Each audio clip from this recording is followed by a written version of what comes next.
What's going on, everybody? This is Will, Fire and Steel Barbecue. Thanks for stopping by. Appreciate you. It's a normal summer day in Texas, which is not something I've been able to say for a little while. It's been so hot here. It's been over 100 degrees for ever, it seems. We're middle of August. It's going to be about 93, 94 today. A little bit of humidity. That's okay. That's pretty normal. So that's really good news for us. Anyway, so I'm happy to see that. It's a good day. Sun's starting to come out, and we're going to do some beef ribs, barbacoa. Today, I'm going to be doing some beef ribs. I'm not going to be doing beef ribs. Today, I'm going to be doing some barbacoa. Got some beef cheeks over at HEB. I don't know how bad these things are going to look, but I got a couple packages. We'll see how it goes. I have never done these before, so wanted to do a brisket or something, but I saw some beef cheeks and I was like, well, I haven't done those. Bet you those will be interesting. So let's see how badly I can screw it up. Anyway, thanks for watching. I'll be back here in just a minute and show you what I'm working with. All right, so here we are. We've got beef cheeks. These are real fatty. I've seen sometimes you open these up and they're trimmed fairly nice. Sometimes you open them up and they're not. So I got two of them. I don't know that I need two of them, but we'll see. So this one's 3 pounds. This one's 2.3 pounds. So we've got 5.4 pounds of beef ribs. They're $3.74 a pound. Seems kind of high for beef cheek. Do I keep saying ribs? I think I said ribs. Anyway, so these are from HEB, $3.74 a pound, 5.4 pounds. So let's crack them open and see what we're working with. And there we go. So I left a lot of fat on there. We still took probably about a third off. I'm gonna get these guys seasoned up, and fire's almost ready to start going. Be right back. Alrighty then, all trimmed up and ready to season. This is an experiment day, so I'm just grabbing rubs in the back, just trying to get rid of something. So I've got some Franklin's barbecue spice rub. It's a Valentina's brisket rub. So let's taste them and see which one we want to use.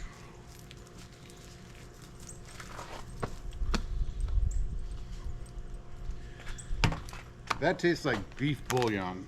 I've used it in the past and I don't remember that. I wonder if it's just been sitting for a while or what.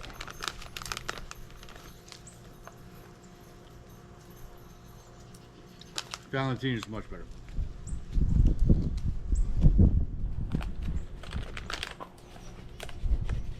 Just gonna go super heavy. It's real peppery rub right here.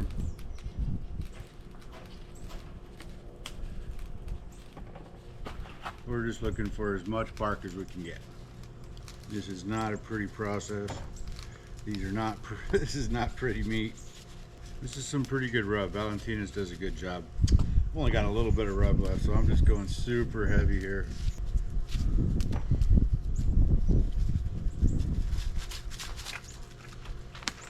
There we go. I'm gonna let this sit here for a moment, build my fire, and let this smoker heat up. I'm gonna put them on early, let it get that early smoke. All right. All right, a couple things to note real quick. I've got the fire going. Here's my box. Pour the chimney in there, put some light mesquite on there, the skinny ones. Let that kind of break down. By the time those break down, we should be getting pretty close to temperature. You can see smoke's rolling a little bit on here. I'm going to put the meat on here in just a second, just so it can catch some of that smoke. Dirty smoke, who cares? They're beef cheeks. Anyway, I got this new chimney, TMG Manufacturing. If you need a bigger chimney, that thing's great. Here's the normal Weber one. You know, everybody's got one. You can see this guy's like almost twice as big probably. Anyway, that thing's gonna last forever. I like using the smaller one for the IVS, just because I don't need a ton of stuff in here. But for the offset, you could put a ton of lump in here and it'll light up, and you're working with a pretty good base. All right, I'm gonna throw this meat on. All right, it's been 3 hours on the dot. About to open this guy up, see what we're looking like.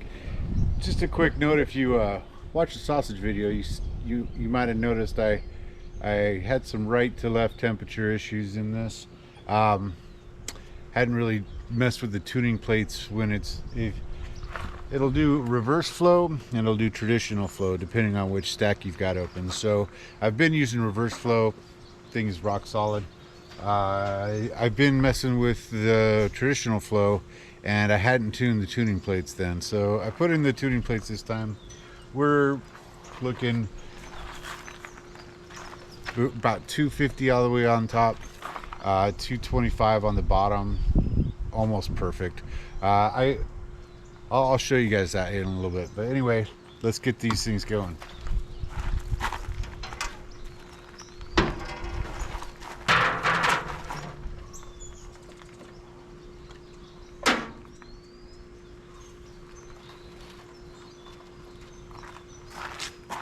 Real nice looking bark on here. Look at that. Pretty good. So what I've got here is some beef tallow. It's actually wagyu tallow that I got off brisket and all that kind of stuff and just kind of saved. So I'm going to braise it in this.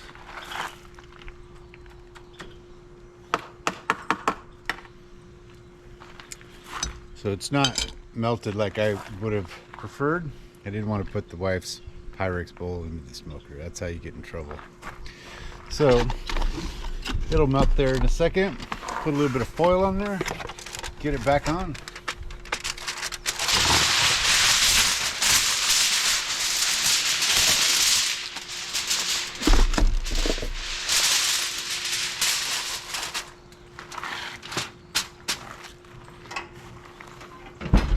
Let that go for a couple hours and I'll be back. So we're about 5 hours in, 3 hours in smoke, 2 hours braised. Let's take a look.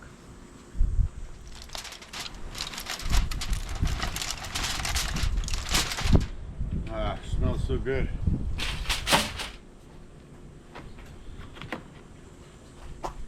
Looking pretty good right here.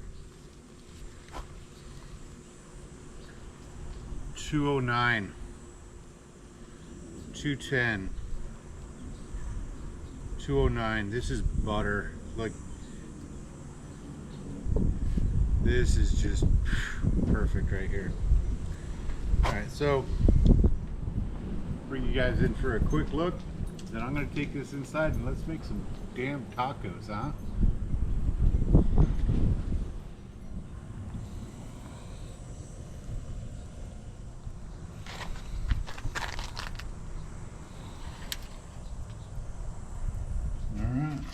Shred these bad boys up. Look at that coming right apart. Could do a little bit of a chop. There's still a little bit of texture there. Smells so good. This big one's still got a little bit of texture to it.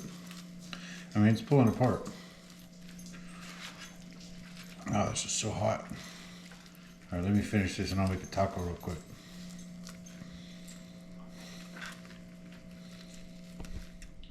All right, final shot. Look at that. Looking pretty good to me. Smoke ring for days. And you guys gotta eat, huh?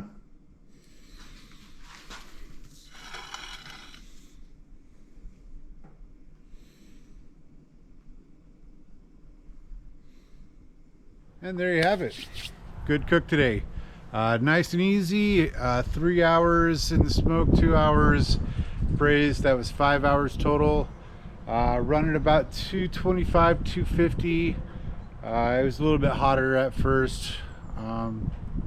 Just had to get everything up to temperature. Once I got everything kind of where it wanted to be, tried to stay at 250. Everything came out great. Final temperature was about 210 inside. The large chunk it was probing like butter, but when I went to pull it apart, it still had a little bit of texture to it. That is a tough piece of meat. I did chop some of that up a little bit. It's completely fine. Do you want it to go a little bit further? I don't know. I think if you've got just the big chunks, you could. I wouldn't want to do the small chunks with it to go longer, but it came out perfect. Tacos were great. Forgot the Mexican cheese. You know, the little crumbly stuff, the Oaxaca Mexican cheese, that goes good on those tacos. But anyway, it was a good cook. It was a good cook. Thanks for watching. My name's Will, and we'll see you next time.